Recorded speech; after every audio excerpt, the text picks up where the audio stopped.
দেবী ভগবানকে ডাকতো, প্রত্যেক দিন মা ভগবানকে ডাকতো, কিন্তু একটি জায়গায় ভুল ছিল।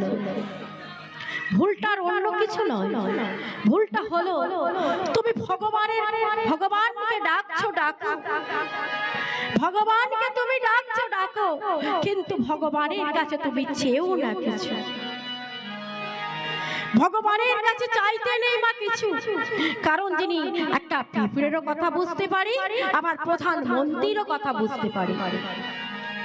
কারণ তুমি ঠাকুর ঘরে পা রাখলেই ও বুঝে যাবে কি তোমার দরকার, কি তোমার অভাব, তুমি কিসের জন্য এসেছো, তোমাকে কি দিতে হবে, ও ঠাকুর ঘরে পা রাখলেই বুঝে যাবে। তাহলে যে বোঝে তাকে আর বলার কোনো দরকার নেই, দরকার আছে কি? দরকার নেই। তাই ঠাকুর ঘরে যাচ্ছ, যাও, ভগবানের কাছে চেয়েও না কিছু, শুধু চোখের জলে বসে বসে কাঁদো।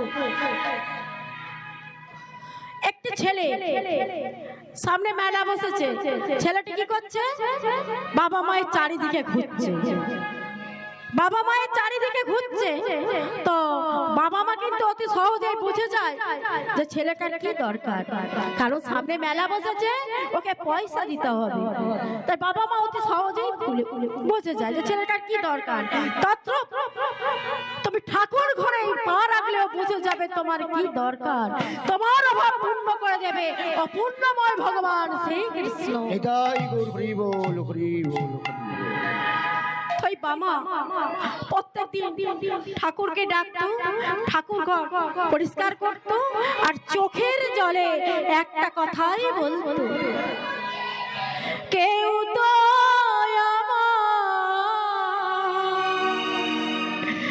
মা বলে না,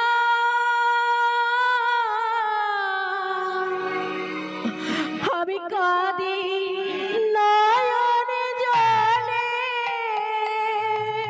কেউ তো আমার মা বলে না, কাঁদি নয়ন জলে।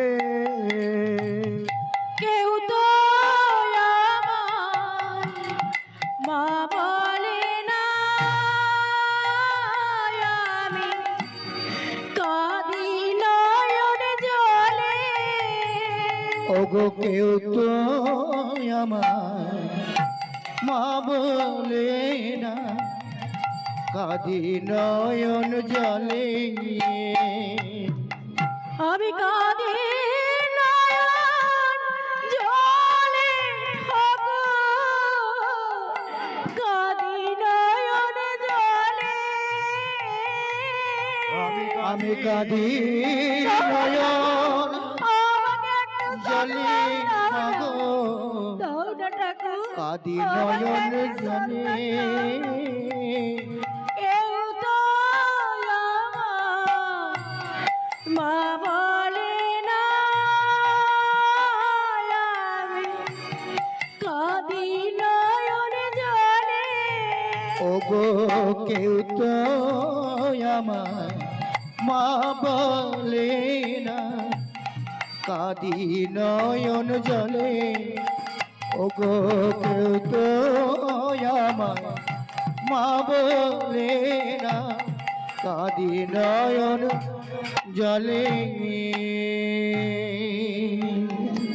মাগো দেখবেন এখনো পাড়া প্রতিবেশীদের মতো আছে, কেউ যদি মা না হতে পারে অনেকে অনেক কথা বলে, বলে ওর মুখ দেখাও মহাপাপ, ওর সন্তান নেই, ওর মুখ থেকে বেরোবে না, ওর মুখ থেকে বেরোলে যাত্রা শুভ হবে না, এখনো বলে থাকে। এই যে আমরা হিন্দু সনাতন ধর্মের মানুষ, এই যে আমরা হিন্দু সনাতন ধর্মের মানুষ, আমাদের সবচেয়ে বড় সত্যকে আমি বলবো হিন্দু, আপনি বলবেন হ্যাঁ, আমি বলবো কথাটা সত্য। কারণ শ্রী গৌরাঙ্গ মহাপ্রভু যখন হরিনাম করছিলেন, গৌরাঙ্গ মহাপ্রভু খোল করতাল কে ভেঙে দিয়েছিল? আপনারা জানেন সবাই, জগাই মাথায়। তারা কে ছিল? তারা হিন্দু সনাতন ধর্মের মানুষ ছিল। শিবাস অঙ্গনে গৌরাঙ্গ মহাপ্রভু যখন হরিনাম করছিলেন, শিবাস অঙ্গনে সদর দরজার সম্মুখে ছাগলের কাটা মাথা কে ঝুলিয়ে রেখেছিল? হিন্দু। তিনিও ছিলেন হিন্দু, হিন্দু সনাতন ধর্মের মানুষ। আমি ছেলেদের কথা বাদ দিলাম। হরিদাস ঠাকুর যখন ধ্যান করছিলেন, হরিদাস ঠাকুরের ধ্যান ভাঙানোর জন্য একটি মেয়ে গিয়েছিলেন। তার নাম কি আপনারা জানেন? লক্ষ্মীহীরা। তিনি কে ছিলেন? হিন্দু সনাতন ধর্মের মেয়ে ছিলেন। তাহলে আমরা গর্ব করি আমরা হিন্দু। আমাদের সবচেয়ে বড় শত্রু হলো হিন্দু। একটি নারী জাতি সবচেয়ে বড় শত্রু হলো একজন নারী। একটি নারী বড় শত্রু হলো একজন নারী। আমরা তাকে বোঝাতে পারি না।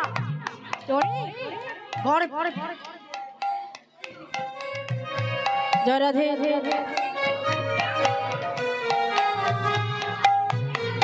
জয় রাধে। আমরা তাকে বোঝাতে পারি না। গর্ভে সন্তান থাকলেই কি মা হওয়া যায় রে? গর্ভে সন্তান থাকলেই মা হওয়া যায় না।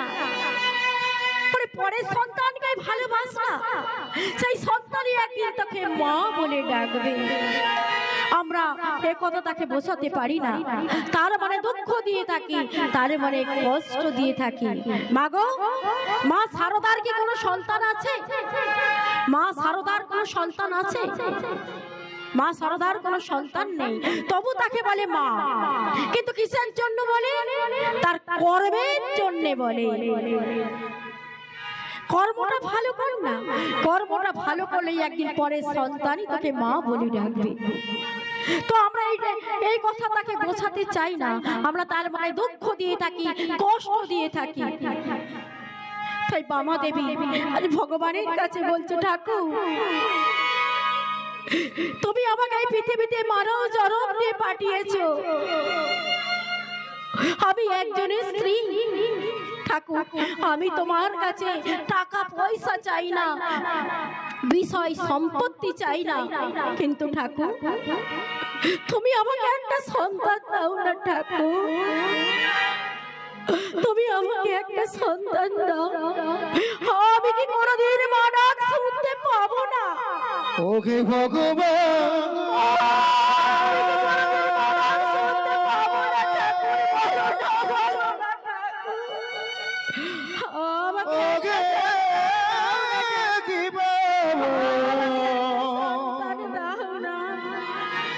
আমার মনোবাঞ্ছা তুমি পূর্ণ করো ভগবান।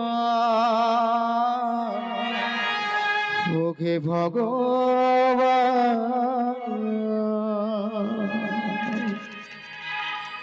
12টা বছর পর এই বামা দেবীর কষ্ট দুঃখ ভগবান আর সহ্য করতে পারল না। 12টা বছর পর ভগবান বলে উঠল, বামা, ঠাকুর, বামা আমি জানি 12টা বছর তুই একটা সন্তানের জন্য কেঁদে চলেছিস। আমি তোর কষ্ট বুঝি রে, আমি তোর দুঃখ বুঝি রে।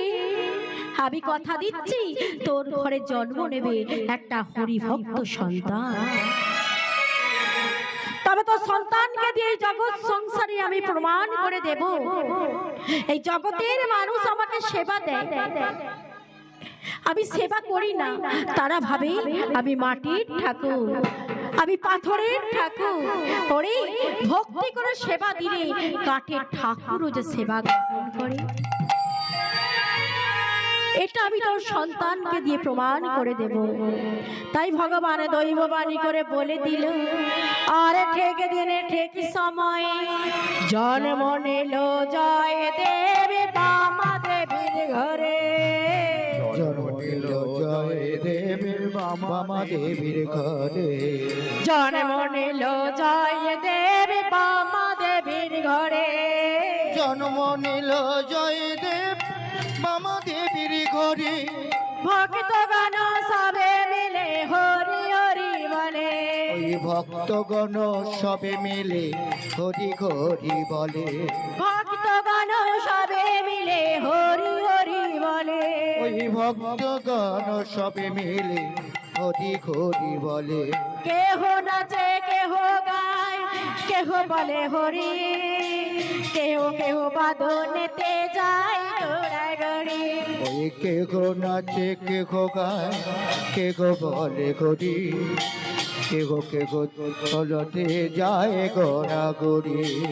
কেহ নাচে কেহ গায় কেহ বলে হরি, কেহ কেহ বাদনেতে যায় ঘোড়াঘড়ি। কেহ নাচে কেহ গায় কেহ বলে হরি, কেহ কেহ ঝুলাতে যায় ঘোড়াঘড়ি। সাগে বাজে সানাই বাজে মাদলেরই ঢোল, সাগে বাজে সানাই বাজে মাদলেরই ঢোল। সাগে বাজে সানাই বাজে মাদলেরই ঢোল, উলো উলো উলো ধ্বনি ভরিল ভুবন। উলো দে। ওইরা সাগে বাজে সানাই বাজে মাদলেরই ঢোল, হরি ধ্বনি কুলু ধ্বনি ভরিল ভুবন। সাগে বাজে সানাই বাজে মাদলেরই ঢোল, হরি ধ্বনি হলো ধ্বনি ভরিল ভুবন। চলে মনিল রে, জয় দেবী গেল রে, চলে মনিল রে, মনিল রে, আজ ভারত ভূমি ধন্য হলো জন্ম নিল রে। জনে জন্ম হলো জন্ম নিল রে। আজ ভারত ভূমি ধন্য হলো জন্ম নিল রে।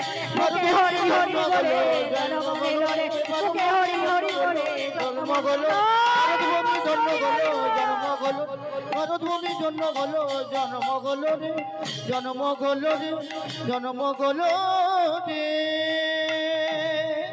আচ্ছা মা, রূপ কাকে বলবো? গায়ের চামড়া চকচকে ঝকঝকে, মাথা ভর্তি চুল, চোখ দুটো টানা টানা, এদের আপনি রূপবতী বলবেন, গুণবতী বলবেন না। এই বামা দেবী খুব সুন্দর দেখতে ছিলেন না, লক্ষ লক্ষ টাকার অলংকার তিনি পরতেন না, দামি দামি শাড়ি তিনি পরতেন না, তবু বললেন বামা অতি রূপবতী। কোন রূপের কথা বললেন? মেয়েটা দেখতে খুব সুন্দর, মাথা ভর্তি চুল, চোখ দুটো টানা টানা, গায়ের চামড়া চকচকে ঝকঝকে, মেয়েটা খুব সুন্দর দেখতে।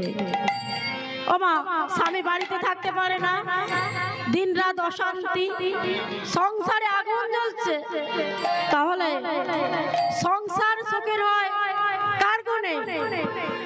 ও মা, সংসার সুখের হয় কার গুণে? রমণীর গুণে। সংসার সুখের হয় রমণীর গুণে। স্ত্রী খুব সুন্দর দেখতে, কিন্তু স্বামী বাড়িতে থাকতে পারছে না, দিন রাত অশান্তি, তাহলে এদের রূপবতী বলবেন? এদের গুণবতী বলবেন না। তাহলে রূপবতী কাকে বলবেন? না, রূপবতী হলো যে ভগবানকে হৃদয়ের মাঝে ধরে রাখতে পারে, হরি বল হরি বল হরি বল।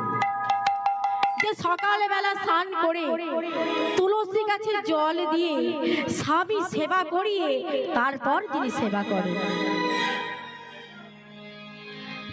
সন্ধ্যাবেলা টিভি সিরিয়ালের সম্মুখে না বসে সন্ধ্যা প্রদীপ দিতে গিয়ে ঠাকুর ঘরে 30টা মিনিট সময় যে কাটিয়ে দেয়, ভগবানের চরণের মতি, ভগবানের চরণের গতি। এ বাসন মাঝে ভগবানের নাম করে, ভাত রান্না করে ভগবানের নাম করে, ভগবানকে মন্দিরে রাখেনি, ভগবানকে রেখেছে তার হৃদয় মাঝে। আর যে ভগবানকে হৃদয় মাঝে ধরে রাখতে পারে সেই তো হলো বড় রূপবতী, সেই তো হলো গুণবতী। যে ভগবানের কাছে রূপবতী, যে ভগবানের কাছে গুণবতী, যে ভগবানের কাছে সুন্দর, যে ভগবানের কাছে সুন্দরী, এই জগতে আর কেউ তাকে সুন্দর না বললে তার কোনো যায় আসে না, কারণ সে ভগবানের কাছে সুন্দর।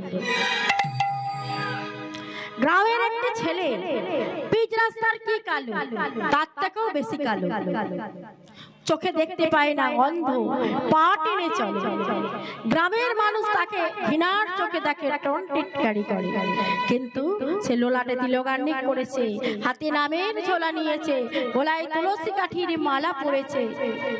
ভগবান বলে, ওরে গ্রামের মানুষ তোকে ঘৃণা করলেও আমি তোকে ঘৃণা করব না, কারণ তুই অন্ধ তো কি হয়েছে, তুই পা টেনে চলিস তো কি হয়েছে, তোর গলায় তুলসী কাঠির মালা, হাতে নামের ঝোলা।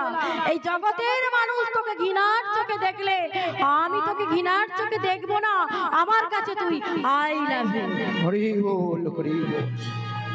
তাহলে ভগবানের কাছে আপনি যদি সুন্দর হন, এই জগতে আপনাকে আর কেউ সুন্দর না বললে কারো যায় আসে না, কারণ আপনি ভগবানের কাছে সুন্দর।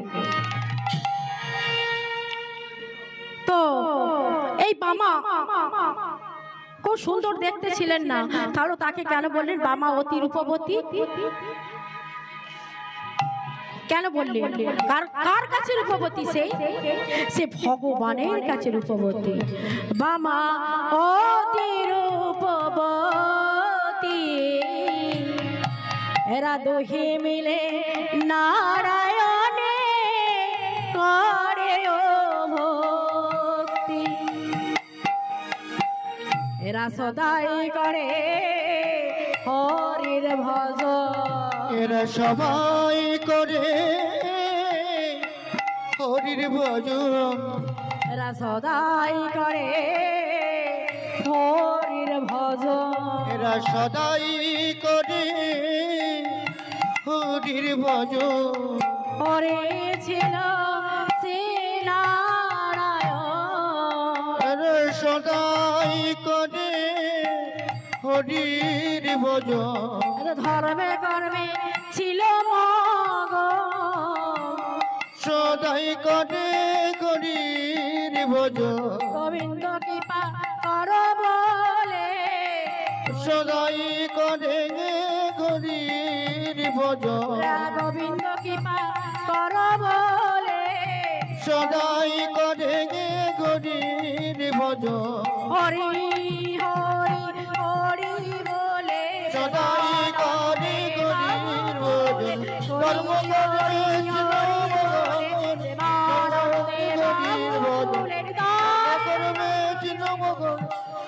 সদাই করে হরির ভজন, দুই মিলি নারায়ণে করে অতি ভক্তি। ও হে কৃপা কৃপা কৃপা, ওকে কৃপা কৃপা কৃপা